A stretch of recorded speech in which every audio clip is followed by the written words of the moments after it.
शं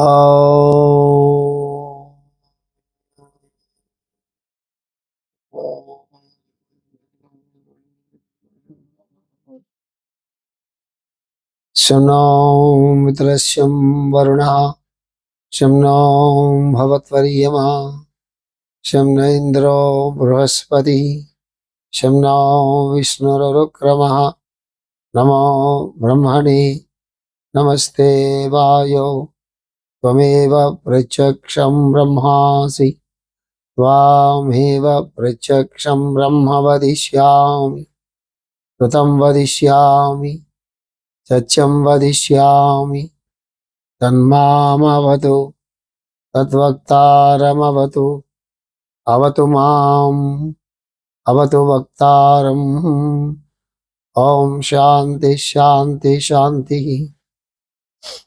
సింహరాశి గురించి మాస్టర్ గారు కొంచెం లైటర్ వీల్లో మనందరికీ ఉపయోగపడేటటువంటి చెప్తున్నారు. బంగారము సింహరాశి సంబంధించిన లోహము.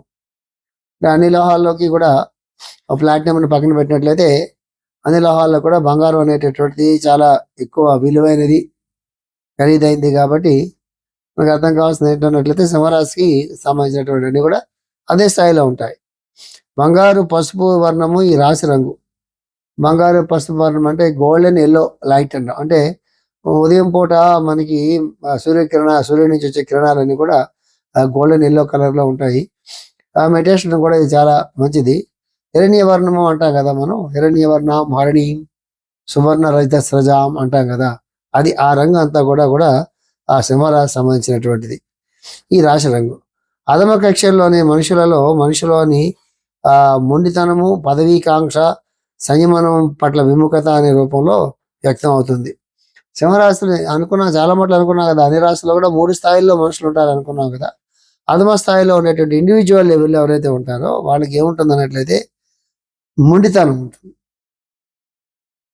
మొండితనం అంటే ఏంటంటే తాను అనుకున్నదే, దాన్ని పట్టిన కుందేటికి 3 కాళ్ళు అంటారు చూస్తారో, సామెత ఉంటుంది. అట్లాగా తను ఏదో అనుకుంటున్నాడో అదే నిజమని నమ్మటం కానీ, పదవీకాంక్ష, ఏదో ఒకటి చేసి ఎలాగైనా సరే పదవిని చేజిక్కించుకోవడం అనేటటువంటి ఒక కోరిక కానీ, సంయమనం పట్ల విముఖత, కొంచెం బ్యాలెన్స్డ్గా ఉంటూ, కొంచెం పాయిజ్డ్గా ఉంటూ, కొంచెం సౌమ్యంగా ఉంటూ అంటే వాడికి నచ్చదు. ఇలా ఉంటే ప్రపంచం మన మాట విందు, అసలు మన వాళ్ళని లెక్క పెట్టదు, వాళ్ళు మనం అంచేస్తారు. కాబట్టి మనం ఇలాగే ఉండాలి అనేటటువంటి ఒక క్రమశిక్షణ రాహిత్యమైన ప్రవర్తన వీళ్ళ దగ్గర ఉంటుంది. ఇవన్నీ కూడా అధోలోకాల్లో ఉండే సింహరాశి లక్షణాలు. అంటే ఊర్ధ్వలోకాల్లో, ఆధ్యాత్మిక లోకాల్లో, యోగ కక్షల్లో సింహరాశి ఎంత ఉన్నతమైందో అధోలోకాల్లో ఉండే సింహరాశి తాలూకు ప్రవర్తన ఉంటుంది, అది చాలా ట్రబుల్సమ్గా ఉంటుంది. వాళ్ళతో తన చుట్టుపక్కల వాళ్ళు కానీ, ఆ సమాజం కానీ చాలా ఇబ్బందులు పడుతుంది. ఎందుకంటే వాళ్ళు విపరీతమైన మొండితనం ఉంటుంది. ఎవరు చెప్పినా ప్రపంచం వాళ్ళు వినరు. అది వాళ్ళ ఉండే లక్షణం. అది విపరీతమైన పదవీకాంక్ష ఉంటుంది. ఎలాగైనా పదవిలోకి వచ్చేయాలని చెప్పి మరి ఏమన్నా వీళ్ళు చేస్తారు అని చెప్తున్నారు ఇక్కడ మాస్టర్ గారు. మధ్యస్థాయి మానవుల్లో ఈ పట్టుదల ఉంది కదా, దేనికి పనిచేస్తుందంటే ఆశయాలు, అడ్డంకులను అధిరోహించడం, ఒక గొప్ప ఆశయం కోసం పోరాడి విజయం సాధించడం అనే రూపంలో వ్యక్తం అవుతుంది. ఇదే పట్టుదల ఏదైతే ఉందో అదే అధోలోకాల్లో మూర్ఖత్వంగా, మొండితనంగా పనిచేస్తుంది. అదే నెక్స్ట్ లెవెల్ పర్సనాలిటీ లెవెల్కి వెళ్ళేటప్పటికి ఏమవుతున్నట్లయితే ఏదన్నా ఒక లక్ష్యాన్ని సాధించాలి అనేటటువంటి ఒక ఉన్నతమైన ఆశయం అనేది వాళ్ళ దగ్గర ఉంటుంది. ఆ రూపంలో వ్యక్తం అవుతుంది. అది మనకు వచ్చేది 10 మందికి మనకు వచ్చేది కావచ్చు, తన జీవితం ఉద్ధరించబడేది కావచ్చు, సమాజం కోసం పనిచేసేది కావచ్చు, దేశం కోసం పనిచేసేది కావచ్చు, ఏదైనా కావచ్చు. ఒక ఉన్నతమైన ఆశయాన్ని సాధించడం గురించి ఆ పట్టుదలలో వాళ్ళు ఉపయోగించుకుంటారు. ఇది చెప్తున్నారు ఇక్కడ మాస్టర్ గారు. ఆధ్యాత్మిక సాధకంలో ఈ పట్టు సంకల్ప శక్తిగా వ్యక్తం అవుతుంది. ఆధ్యాత్మిక సాధకుల్లో ఇది సంకల్ప శక్తిగా, ఆశయాలు ఆదర్శాలు కాదు, సంకల్ప శక్తిగా వ్యక్తం అవుతుంది. సిద్ధులు మేధను, జ్ఞానాన్ని చక్కగా సమ్మేళనం చేయడంలో ఈ పట్టు అనే శక్తిని వినియోగిస్తారు. సిద్ధులైన వాళ్ళు ఏం చేస్తారంటే వాళ్ళ తాలూకు మేధస్సుని, జ్ఞానాన్ని చక్కగా సమ్మేళనం చేసుకుని అక్కడ ఈ పట్టును చూసారా, గ్రిప్ ఉంది, ఉపయోగిస్తారు. సమానం మాస్టర్ గారు చెప్తున్నారు. దీన్ని సాధించుకోవాలి. ఏదైనా ఒక దాన్ని అనుకున్నప్పుడు వెనకాల దాని వెనక చాలా గట్టి సంకల్పం ఉండాలి, దృఢమైన సంకల్పం ఉండాలి. ఆ సంకల్పానికి బ్యాక్గ్రౌండ్లో పర్సనల్ ఎజెండా, అంటే ఇది మనకి ఎలా పనికొస్తుంది, దీన్ని ఎలా మనం ఉపయోగించుకోవాలి అనేటటువంటి ఆ స్వార్థపూరితమైనటువంటి లక్షణం ఉంటుంది, అది ఉండకూడదు. అది ఉంటే ఏమవుతుందంటే ఆ సంకల్పం అనేది కోరిక అనేటటువంటి స్టేజ్లోకి అది పతనం చెందుతుంది. ఆ సంకల్పం లేకుండా అది ఒక జాతికి మొత్తానికి ఉద్ధరించడానికో, జాతి మొత్తం ఉద్ధరించబడ్డానికో, ఒక దేశం మొత్తం ఉద్ధరించబడ్డానికో, లేకపోతే ఒక సమాజం మొత్తం ఉద్ధరించబడ్డానికి, 10 మందికి మేలు జరగడానికో అనేటటువంటి ఆ సంకల్పం వెనకాల అది ఉందనుకోండి, అది దివ్య సంకల్పంగా మారుతుంది. అది సింహరాశి లక్షణాల్లో లక్షణ సుమారు మాస్టర్ గారు చెప్తున్నారు. చెప్పిన తర్వాత ఇంకేం చెప్తున్నారంటే, కర్కాటక రాశి ప్రతికూల రాశి అయినట్లే సింహరాశి ప్రబలంగా అనుకూల రాశి. ప్రతికూల నెగిటివ్ అండ్ పాజిటివ్ అనేటటువంటిది మనం అనుకునే నెగిటివ్గా పాజిటివ్గా అర్థం చేసుకోకూడదు. ఇటు డిఫరెంట్ పొలారిటీ, డిఫరెంట్ ప్రిన్సిపల్స్గా మనం అర్థం చేసుకోవాలి మనం. అది నెగిటివ్ రాశి అంటే పాజిటివ్ రాశి, మళ్ళీ నెక్స్ట్ రాశి నెగిటివ్ అయితే ఆ నెక్స్ట్ రాశి పాజిటివ్, అట్లా మారుతూ ఉంటాయి. నెగిటివ్ పాజిటివ్ అనేది 2 పోల్స్గా మనం అర్థం చేసుకోవాలి తప్ప అవి అంతేగాని నెగిటివ్ పాజిటివ్ మనం అనుకునేటటువంటి భావాలు అర్థం చేసుకోకూడదు, అది గుర్తుపెట్టుకోండి. సౌర స్థాయిలో ఈ రాశి సూర్యుని యొక్క ఆత్మను సూచిస్తుంది. మనలో కూడా మన హృదయాన్ని సూచిస్తుంది, మనలో కూడా మన ఆత్మను సూచిస్తుంది సూర్యుడు. సౌరమండలంలో అయినట్లయితే అది సూర్యుడి తాలూకు సూర్యాంతర్వర్తి అంటాం కదా, ఆ సూర్యుడిలో ఉండేటటువంటి సూర్యుని యొక్క ఆత్మ ఏదైతే ఉంటుందో మనకు కనిపించే సూర్యగోళం కనిపిస్తుంది. ఇప్పుడు నేను మీకు కనిపించినా, మీరు నాకు కనిపించినా మన భౌతిక శరీరాలు మాత్రమే కనిపిస్తాయి. లోపల జ్ఞానేంద్రియాలు కూడా మన కంటికి కనిపించవు కదా, మన మనసు కూడా మన కంటికి కనిపించదు, మన బుద్ధి కూడా మన కంటికి కనిపించదు, మన ఆత్మ కూడా మన కంటికి కనిపించదు, ఆ శరీరం మాత్రమే మనకు కనిపిస్తుంది. అట్లాగే సూర్యుడు అంటే మనకి ఆ కనిపించేదాన్ని సూర్యగోళము అంటాం, మనం సూర్యుడు అన్నాం, సూర్యగోళము అంటాము. ఆ సూర్యగోళం లోపల మనకి ఎలాగైతే లోపల ఆత్మ అనేది ఉందని అనుకుంటున్నాము, అట్లాగే ఆయన లోపల కూడా ఆత్మ అనేటటువంటిది ఒకటి ఉంటుంది అది చెప్తున్నారు ఇక్కడ. ఉన్నతమైన ప్రేమను వ్యక్తపరిచినప్పుడు ఈ రాశి యొక్క సంఖ్యాశక్తి 1. ఉన్నతమైనటువంటి ప్రేమని చూపించినప్పుడు రాశి యొక్క సంఖ్యాశక్తి ఏంటి? 1. అదే 1 మిథున రాశి ద్వారా సింహరాశి పనిచేసినప్పుడు ఈ రాశి 5 అనే సంఖ్యాశక్తికి ప్రతిస్పందిస్తుంది. మిథున రాశికి అధిపతి బుధుడు కాబట్టి, సూర్యుడికి అధిపతి సింహానికి అధిపతి సూర్యుడు కాబట్టి 1, మిథునానికి అధిపతి బుధుడు కాబట్టి 5. ఈ సింహరాశితో కలిసి మిథున రాశి పనిచేస్తున్నప్పుడు దీని సంఖ్యాశక్తి 5 అవుతుంది సుమారు మాస్టర్ గారు చెప్తున్నారు. ఇది ఉన్నతిని పొందడానికి పట్టు. This is the grip of rising.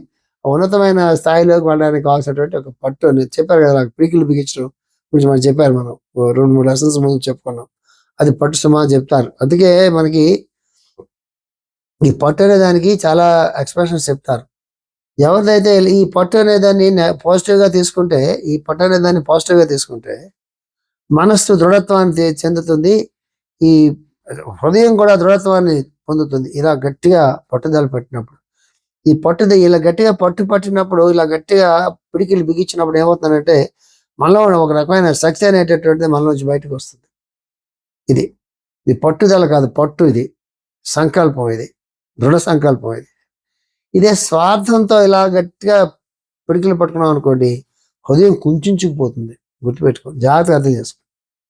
ఒక మంచి దృఢ సంకల్పంతో పట్టుబట్టి ఏదైనా సాధిద్దాం అనేటటువంటిది ఉన్నత ఆశయాలతో ఉన్నప్పుడు మెదడు కానీ హృదయం కానీ ఇవన్నీ కూడా చాలా పాజిటివ్గా స్పందిస్తాయి. అదే స్వార్థంతో ఇలాగా పట్టేసుకున్నాం అనుకోండి, ఏదైనా వచ్చింది టక్కన పట్టేసుకున్నాం అనుకోండి, ఇది మనకి ఎలా ఉపయోగపడుతుంది, ఎలా ఉపయోగించుకోవాలి, స్వార్థం కోసం ఎలా ఉపయోగించుకోవాలి, అప్పుడు ఈ గుండె ఏమవుతుంది తెలుసా, అది ఇలా ఇలా కొంచెం అక్కడ ఇలా ఉండాలి. ఇలా ఉండమంటే అర్థం ఏంటి? ఇవ్వటం ఎవరికైనా రిసీవింగ్ పోల్ని ట్రాన్స్మిటింగ్ పోల్గా మార్చాలి. ఇలా ఇలా ఇలా ఇవన్నీ కూడా సాధనలో మార్గాలుగా మనం అర్థం చేసుకోవాలి.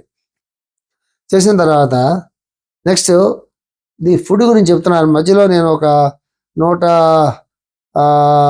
లెసన్ స్కిప్ చేస్తున్నాను, మధ్యలో తర్వాత చెప్తాను. అది నెక్స్ట్ లెసన్, దీని కనెక్టింగ్ లెసన్ చెప్తున్నాను. గోధుమలు తేనె సింహరాశికి కారకత్వంలోకి వస్తాయి.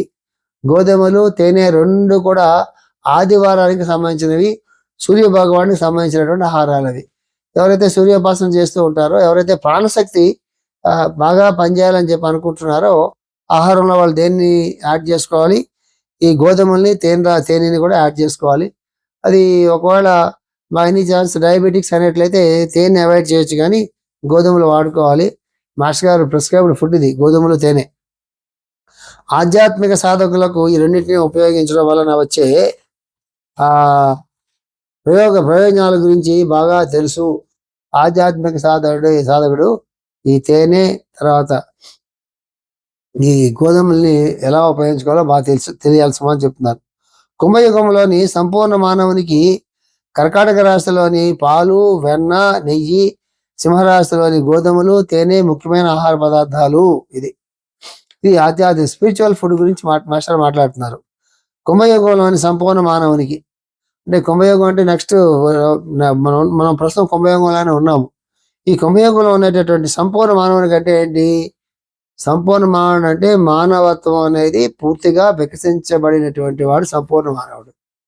అంటే మానవత్వం పూర్తిగా అంటే ఏంటి? దివ్యత్వానికి దగ్గరగా ఉంటుంది మానవత్వం. ఇక మాత్రం మానవత్వం లేదా అని అంటాం. మానవత్వం లేదా అంటే అర్థం ఏంటి? ఈ జాలి, కరుణ లేవా, ప్రేమ లేవా, ఇతరుల పట్ల బాధ్యత లేదా, ఒక మంచితనం లేదా, ఒక కృతజ్ఞత లేదా, ఇవన్నీ లేనటువంటి వాడిని ఏమంటాం మనం? ఆ మాత్రం మానవత్వం నీకు లేదా అంటాం మనం. సో మానవత్వం అంటే ఏంటి? ఇవన్నీ లేకుండానే కాకుండా దయాజాలి, కరుణ, ప్రేమ ఇవన్నీ ఉండాలి. రాగద్వేషాలు, కామక్రోధాలు, నేను నాది అనే భావం అనేది ఉన్నంతకాలం అది మానవత్వం కాదు. మానవత్వంతో పశుత్వం కూడా కొంచెం కలిసి ఉన్నటువంటిది. పరిపూర్ణ మానవత్వం అంటే ఇక జాలి, కరుణ, ప్రేమ అంటే అనాహ చక్రం దగ్గర నుంచి పైన లక్షణాలు చెప్పుకుంటాము. అవన్నీ పరిపూర్ణ మానవత్వానికి సంబంధించిన లక్షణాలు. సో కుంభయుగం అనేది పరిపూర్ణ మానవ జాతికి చిహ్నం కుంభయుగం అంటే. సో ఆ యుగంలో మనం ప్రవేశించాం. ప్రస్తుతం ఆ సతీయులో మనం ఉన్నాం. వాళ్ళకి ఏంటి ఫుడ్ అన్నట్లయితే పాలు కానీ ఎవరి కర్కాటక రాశివి ఆల్ మిల్క్ ప్రోడక్ట్స్, ఆవులు, ఇవన్నీ ఆవులు మళ్ళీ వృషభ రాశిలోకి వస్తాయి, కానీ ఆవుల తాలూకు ప్రోడక్ట్స్ ఉంటాయి కదా, అవన్నీ కూడా ఏంటంటే పాలు, వెన్న, నెయ్యి, సింహరాశిలో గోధుమలు, తేనె, ఇవి ఆహార పదార్థాలు. ఎలాగో టాపిక్ వచ్చింది కాబట్టి ప్రిడిక్టర్ స్థాయిలోని చికాకు ఏంటి తెలుసా? వృషభ రాశి గోవులకి వాటికి సంబంధించిన రాశి అది. కర్కాటక రాశి ఆ గోవు ఇచ్చేటటువంటి పాలు అంటే డైరీ ప్రోడక్ట్స్ ఉంటాయి కదా, అవన్నీ కూడా కర్కాటక రాశిలోకి వస్తాయి. ఎవరైనా ఏదైనా ఏ బిజినెస్ చేసుకోవాలన్నట్లయితే పశువులతో కూడిన బిజినెస్ చేసుకోమని చెప్పాలంటే వృషభ రాశి వాళ్ళ జాతకంలో ప్రధానంగా ఉండాలి. పశువుల ద్వారా ఉత్పత్తి అయ్యే పదార్థాల తాలూకు బిజినెస్ చేసుకోమని డైరీ ప్రొడక్ట్స్ అంటాం కదా. డైరీ ఫామ్ వేరు, డైరీ ప్రొడక్ట్స్ వేరు. డైరీ ప్రొడక్ట్స్ అంటే ఏంటి? పాలు కానీ, వెన్న, నెయ్యి, చీచి ఇవన్నీ కూడా వీటితో వ్యాపారం చేసుకో బాగుంటుందని చెప్పాలంటే కర్కాటక రాశిలో మంచి గ్రహాలు ఉండాలి.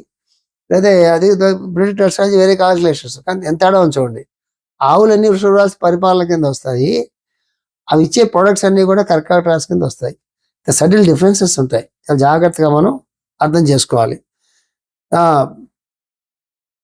మనిషికి బలవర్ధక ఆహారము వలన ఏమీ ప్రయోజనం లేదు. బలవర్ధక ఆహారం అంటే ట్రాన్స్లేషన్ కరెక్ట్గా చేయలేదు వీళ్ళు. రిచ్ ఫుడ్ని బలవర్ధక ఆహారం అనకూడదు. రిచ్ ఫుడ్ అంటే అర్థం ఏంటి? చాలా డైజెస్ట్ అవ్వడానికి చాలా టైం పట్టే ఫుడ్స్ ఉంటాయి కదా. నాన్ వెజిటేరియన్ ఉంది, చాలా టైం పడుతుంది డైజెస్ట్ అవ్వాలంటే. స్పైసీ ఫుడ్ ఉంది, ఆ డైజెస్ట్ అవ్వాలంటే చాలా టైం పడుతుంది. అట్లాగే ప్రాసెస్డ్ ఫుడ్స్ ఉంటాయి, అవి చాలా వరకు డైజెస్ట్ కావు యాక్చువల్గా. ఆర్టిఫిషియల్గా చాలా దాంట్లో కలుపుతారు కాబట్టి.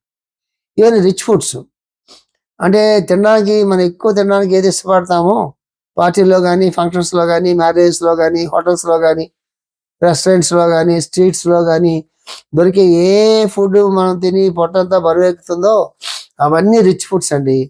దాంతో ఎక్కువ అవసరం లేదు శరీరానికి శక్తి కావాలి.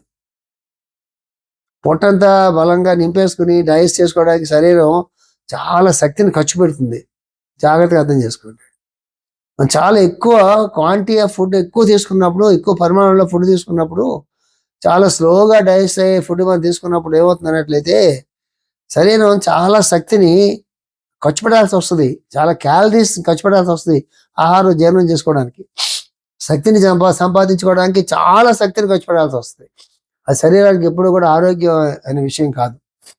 మనిషికి బలవర్ధకమైన ఆహారం వల్ల ఏమీ ప్రయోజనం లేదు.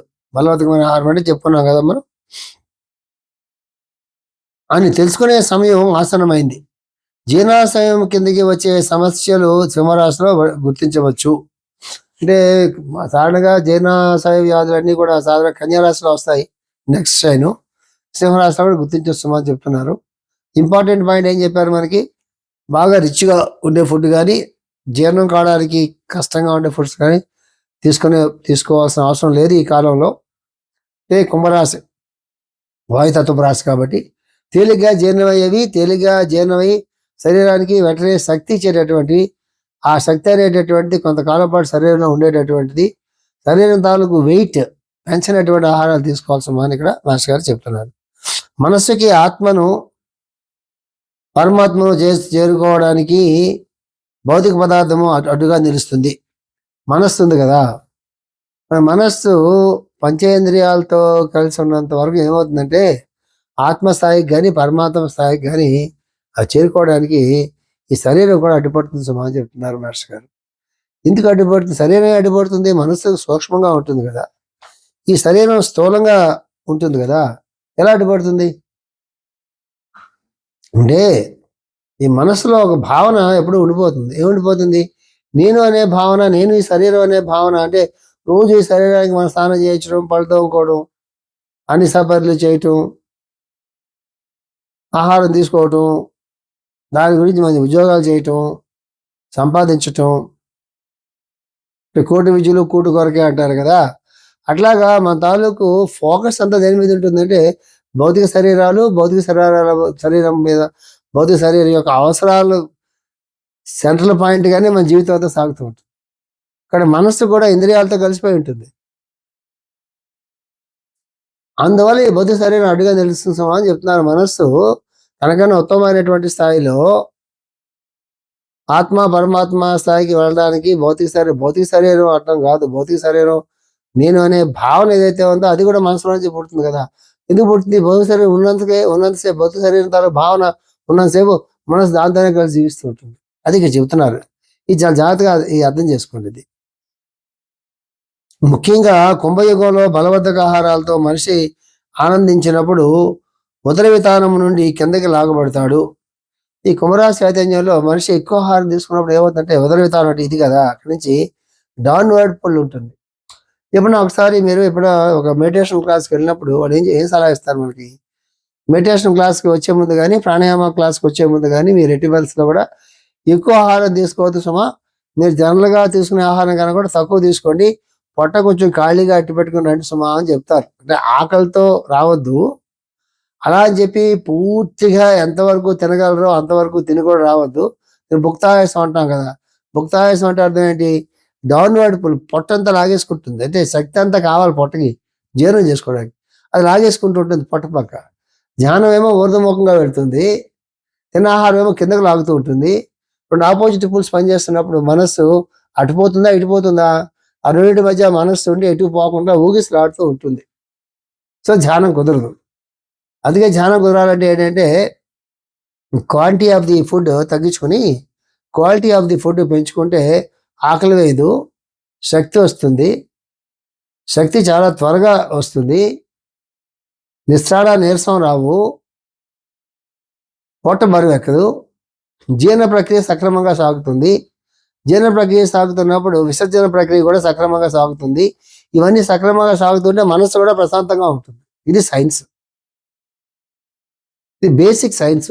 స్పిరిచువల్ లైఫ్లో బేసిక్గా మనం ఫాలో అవ్వాల్సినవి ఇక ఎక్స్ప్లెయిన్ చేస్తున్నారు మాస్టర్ గారు. ఉదర వితానం నుండి డైఫ్రామ్ నుండి కిందకి లాగబడతాడు. సామాన్యమైన భోజనం, పుష్కలంగా నీరు, సామాన్యమైన భోజనం, హాయిగా అయితే కూరగాయలు ఉడకబెట్టుకుని పోపేసుకుని ఈ దబ్బుడు బియ్యం లాంటివో లేదా గోధుమ లాంటివో దాంట్లో కార్బోహైడ్రేట్స్ కావాల్సినవి కొంచెం యాడ్ చేసుకుని, కానీ మినరల్స్ ఉండేటటువంటి వెజిటబుల్స్ అన్ని సెలెక్ట్ చేసుకుని వాటిని జాగ్రత్త చక్కగా ఉడకబెట్టుకుని చక్కగా పోపేసుకుని దాంట్లో మళ్ళీ అవి ఇవన్నీ కలుపుకుంటారు. మిరియాలో లేకపోతే అలాంటివన్నీ వేసినటువంటి జీలకర్ర మిరియాలు అలాంటివి వేసినటువంటి ఒక రసం పెట్టుకుని చక్కగా జీర్ణశక్తికి బాగా పనికొచ్చేటటువంటిది ఆహారం అట్లా తీసుకొని నెయ్యి కానీ నెయ్యి కూడా అంటే ఆవు నెయ్యి, నాటు ఆవు తాలూకు నెయ్యి ఏమైనా ఉన్నట్లయితే చిలికి తీసినటువంటి వెన్న తీసిన నెయ్యి. అది మనకి నెయ్యి అనగానే మనం మార్కెట్లో కొనే నెయ్యి ఆ రోజుల్లో మాస్టర్ గారి రోజుల్లో లేదు కాబట్టి ఆ ప్రస్తావన ఆయన చేయలేదు. ఇప్పుడు నేనేం చేస్తున్నా అంటే మార్కెట్లో దొరికే నెయ్యి కాదు, మూపులో ఉన్నటువంటి ఆవు పాలు తోడు పెట్టుకుని దాన్ని పెరుగు చేసుకుని చిలికితే వచ్చిన వెన్న ఉంటుంది కదా, ఆ నెయ్యి పనిచేస్తుంది ఈ ఆహారంగా. మార్కెట్లో దొరికే పాల్లోంచి డైరెక్ట్గా తీసేటటువంటిది అది పనికిరాదు. గోధుమలు, తేనె, మంచి తేనె సంపాదించుకోవాలి. ఫ్రూట్స్లో కొన్ని సిట్రస్ ఫ్రూట్స్, కొన్ని స్వీట్గా ఉండే ఫ్రూట్స్ అటన్నీ కొన్ని సెలక్షన్స్ పెట్టు ఆ ఫ్రూట్స్ తింటాం. పాలు కూడా వీలైనంత వరకు 100% వీలైనంత వరకు మంచి మూపురం ఉన్న ఆవు పాలు, జెర్సీ ఆవు పాలు పనికిరావు. మూపురం ఉన్న ఆవు పాలు దొరికితే అవి తాగటం, లేకపోతే మానేసేయటం. గేదె పాలు ఆధ్యాత్మిక సాధనకి అంత ఉపయోగపడవు అవి. ఫ్రూట్స్, ప్లెంటీ ఆఫ్ వాటర్, ఇది చెప్పారు మాస్టర్ గారు. ఇది పుష్కలంగా నీరు సేవించిన వాళ్ళు తరచూ స్నానం జీవితంలోనూ నిజమైన ఆనందం పొందడానికి చాలా అనుకూలమైనది. స్నానం చేయడం అనేది కంపల్సరీగా చేసుకోవాలి. స్నానం చేయడంలో కూడా చాలా చల్లగా ఉండే నీళ్ళు కానీ, చాలా వేడిగా ఉండే నీళ్ళు కానీ ఎప్పుడు కూడా స్నానం చేయకూడదు. గోరువెచ్చని నీళ్ళు మాత్రమే స్నానం చేయాలి. చల్లనీళ్ళు అలవాటు ఉంటే మరీ ఐస్ వాటర్ లాంటి నీళ్ళు చేయొద్దు, శరీరానికి మంచిది కాదు. మామూలుగా వేసవకాలంలో మామూలుగా చల్లనీళ్ళు హ్యాపీగా చేసుకోవచ్చు. చలికాలంలో మాత్రం చాలా గోరువెచ్చని నీళ్ళు మాత్రమే స్నానం చేయాలి. ఖచ్చితంగా ఖచ్చితంగా వారానికి ఒకసారైనా కూడా ఏ నువ్వుల నూనె శరీరానికి అంతా మొత్తం కూడా పట్టించి మదన చేసుకుని అప్పుడు తలకి శుభ్రంగా స్నానం చేయాలి. వారానికి ఒకసారైనా కనీసం చేయాలి. 2 పూట్ల స్నానం చేయాలి. వీధిలోకి వెళ్ళేసిన ప్రతిసారి కాళ్ళు, చేతులు, మొహం కడుక్కోవాలి. ఆహారం తీసుకున్న ప్రతిసారి కూడా ఖచ్చితంగా చేతులన్నీ కూడా నీళ్ళతో కడుక్కున్న తర్వాతే ఆ చేతితో ఆహారం తీసుకోవాలి. ఇంట్లో ఉన్నా సరే అది చేయాల్సిందే. ఇవన్నీ కూడా ఆహార నియమాలు పాటించినట్లయితే చాలా బాగుంటుంది సుమా అని చెప్పి మాస్టర్ గారు చెప్తున్నారు. ఈ ఫుడ్ గురించి కూడా మనం చెప్పుకున్నాము, దీని రంగు చెప్పుకున్నాము, దీని నెంబర్ చెప్పుకున్నాము, మనం సింహరాశి లక్షణాలు మనం చెప్పుకున్నాము. నెక్స్ట్ క్లాస్ నుంచి నెక్స్ట్ లెవెల్ ఆఫ్ సింహరాశిలోకి వెళ్తాము. స్వస్తి ప్రజాభ్య పరిపాలయంతాం న్యాయేన మార్గేణ మహీమహీషా గోబ్రాహ్మణేభ్యః శుభమస్తు నిత్యం లోకాః సమస్తాః సుఖినో భవంతు. ఓం శాంతి శాంతి శాంతి.